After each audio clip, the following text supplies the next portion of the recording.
मांगे हमारी यह है कि प्रदेश में और देश में बेरोजगारी बढ़ती जा रही है।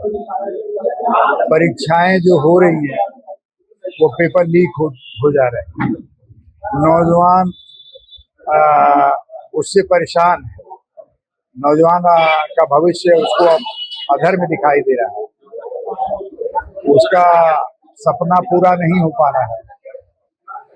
आज नीट की परीक्षाओं से 22 लाख लड़कों का भविष्य, जिसमें वो डॉक्टर बनते, उनका भविष्य अधर में है।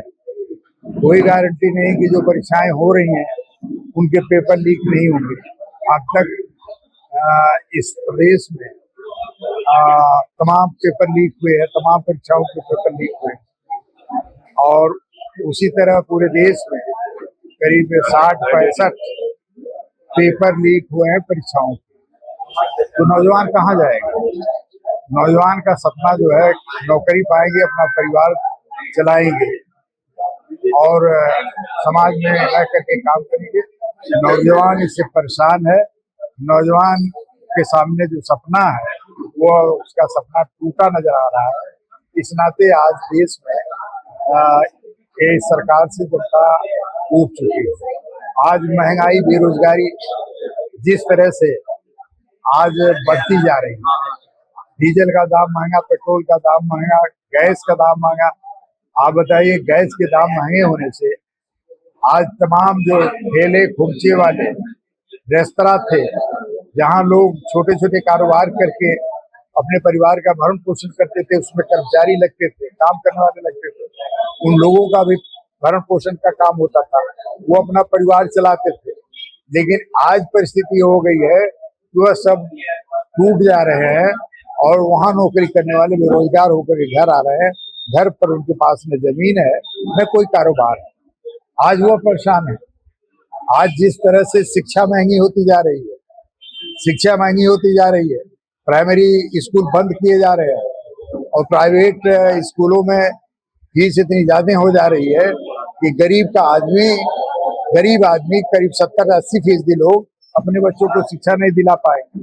कानून व्यवस्था बद से बदतर है। आज जात विशेष के लोग, जो मुख्यमंत्री जी के सजाती लोग, उनके लिए अलग कानून है और ओबीसी, SC, ST और माइनॉरिटी के लिए अलग कानून है।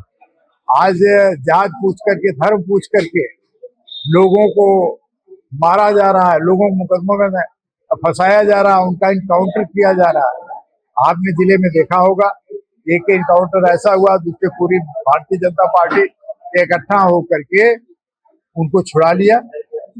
एक हफ्ते में वो घर वापस आ गए, उनका स्वागत हुआ। और जो पिछड़े या दलितों और मुसलमानों के नौजवान है, क्या वो आदमी नहीं है? वो इंसान नहीं है? वो ये देश के रहने वाले नहीं है?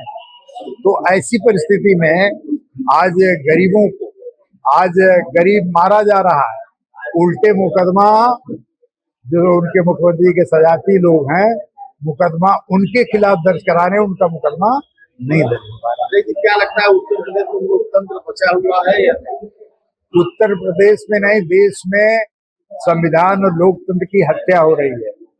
आपने देखा जो स्टेट के चुनाव हुए हैं, स्टेट के चुनावों में जिस तरह से चुनाव आयोग, न्यायालय, जिस तरह से सरकारें, CRPF और जो स्टेट में जो जिस तरह से धांधली की गई है, जिस तरह से वोटों को लूटा गया है, ये इसमें लोकतंत्र और संविधान की हत्या हो रही है। पूरे भारत में सरकारें चला रही है। देखिए, हम अन्य प्रदेशों में जो इन्होंने किया, लेकिन उत्तर प्रदेश में उनकी दाल नहीं गलने पाएगी। उत्तर प्रदेश की जनता जागरूक है। उनको उन्होंने 24 में धूल चटा दिया और 2027 में भी धूल चटाने का काम किया। यहाँ के लोगों में जागरूकता है। यहाँ जो PDA के लोग हैं, एकजुट हो गए और एकजुट होकर के अखिलेश यादव की सरकार बनाना चाहिए। जैसे ही कोई भी छात्र हो, नेता हो, नौजवान हो, युवा हो, अपनी आवाज को उठाता है, पुलिस की तरफ तुरंत दबा दिया जाता है। जैसे ही आप लोगों ने आज घटना किया, तुरंत पुलिस हो जाती है। क्या लगता है कि पुलिस के अंदर ये उत्तर प्रदेश के जो मुख्यमंत्री है सभी लोगों को दबा कर राज करना चाहते हैं? हाँ, ये बात आपकी सही है।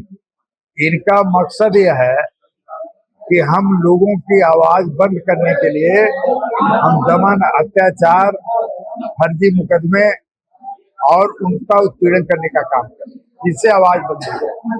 लेकिन उनको ये मालूम नहीं है कि हिटलर, जो जर्मनी का सबसे बड़ा तानाशाह, पूरी दुनिया को जीत करके वो अकेले पूरी दुनिया का बादशाह बनना चाह रहा था और अंत में उसको जनता के आगे घुटने टेक करके आत्महत्या करना पड़ा।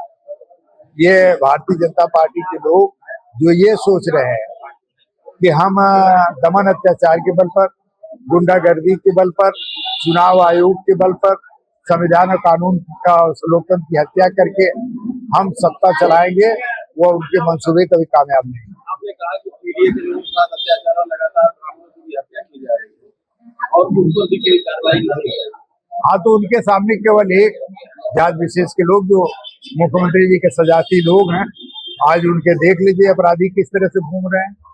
उनको सिक्योरिटी मिली हुई है, उनको सिक्योरिटी मिली। अभी आपने, मैं समझता हूँ जनपद में गैंगवार है, आज जो हत्याएं हो रही हैं वो गैंगवार हत्याएं हो रही हैं। अभी करबी में आपने देखा जिस तरह से 2 गैंगों में हुई। अभी आप देखेंगे कि तमाम हत्याएं, अभी एक तो अपराधी जो मुख्यमंत्री जी का सजाती है, उसने दलित समाज के एक व्यक्ति को धमकी दिया कि अगर आप हमारी बात नहीं मानोगे तो हम गोली से भून देंगे, गोली चला देंगे। और उसके 1 हफ्ते बाद उसकी हत्या हो जाती है। 1 लाख सवाल बिना पैसे के किसी भी भाषण को बता देगा। हाँ, ये भ्रष्टाचार प्रमुख मुद्दा है। भ्रष्टाचार, हाँ बात सही है। आप थाने तहसीलों पर जिस तरह से धनुगाही हो रही है, लोगों के काम बिना पैसे के नहीं हो रहे हैं। आज आप चले आइए आजमगढ़ जनपद की ऑफिसों में, वहां भी बिना पैसे का काम नहीं हो रहा, दुकान लगा करके लोग बैठे हुए हैं। तो ऐसी परिस्थिति में निश्चित तौर पर आज घोर भ्रष्टाचार है और ये भ्रष्टाचार सरकार करा रही है।